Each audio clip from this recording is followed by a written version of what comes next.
American sons of international superstars. Messi's new contract will make him even richer, but not as rich as Steph Curry. A brief transfer news roundup and two shocking losses. It's Wednesday, July 5th, 2017 from the Total Soccer Show, Dirty Tackle, and Howler Magazine. This is the Goalmouth. I'm George Qureshi, and I bring you transfer news. Oh boy, really trying to psych myself up for this one. According to the Guardian's interactive transfer tracker, there have been 582 transfers involving clubs in the top 5 European leagues, totaling 1.33 billion pounds of money that has changed hands. Yowzers. But first, with that irresistible tease hanging before you like a David Beckham cross, just begging for you to put your forehead through it, or if you care about transfers as little as I do, a brick wall inviting you to do the same. I have news of two young Americans in Europe.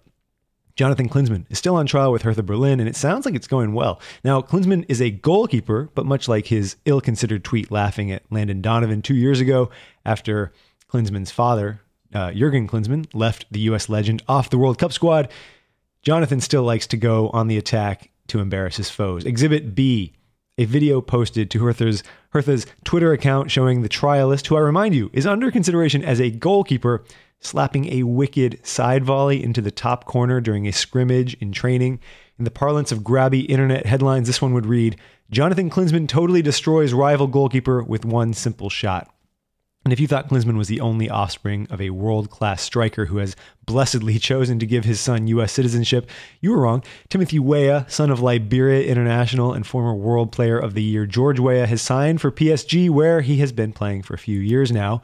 Weah is in the U.S. U17 pool, so let's hope that one pans out. Now, I promised you transfer news, but the biggest item today is not a transfer, but a contract renewal. Lionel Messi, who is supposed to be on his honeymoon, found some time to sign a new deal with Barcelona. This is 9th, I believe. And this one apparently comes with a 300 million euro buyout clause. So definitely not transferring anytime soon. I've seen reports saying that his salary will be £500,000 per week. And the outlet Omnisport helpfully converted the highest salaries in a bunch of other sports into pounds so that we can do a side-by-side comparison. From what I can tell, these figures do not include endorsement deals. The NBA's best paid player, Steph Curry, makes £649,000 per week. That's a lot more than Messi. Baseball's highest paid player, Clayton Kershaw, earns £495,000 per week. The highest paid player in the NFL, Derek Carr of the Oakland Raiders, earns £403,000 per week. It's, it's less, not a lot less, still a lot of money. Messi's new deal puts him ahead of Cristiano Ronaldo, who earns £424,000 per week before taxes, they note, which is a nice little joke. And of course, none of these guys make as much as Ezekiel Lavezzi, who is reportedly making £798,000 per week playing for the appropriately named Hebei China Fortune. But then none of these guys is making anywhere near as much as Floyd Mayweather Jr., whose take from his 2015 bout with Manny Pacquiao was reportedly 230 million pounds, or 82,530 pounds per second of the fight. In other transfer news, Pepe has joined Besiktas. Alexander Lacazette joins Arsenal for a club record transfer fee of 60 million euros. Jens Lehmann is returning to Arsenal as an assistant coach. Wayne Rooney is reportedly close to joining Everton with a big pay cut. And you already know John Terry is joining Aston Villa. But if you want to read about just how strange this whole transfer is, go to whatahowler.com to read Brooks's piece on it. Finally, two teams that might want to start thinking about entering the transfer market ASAP.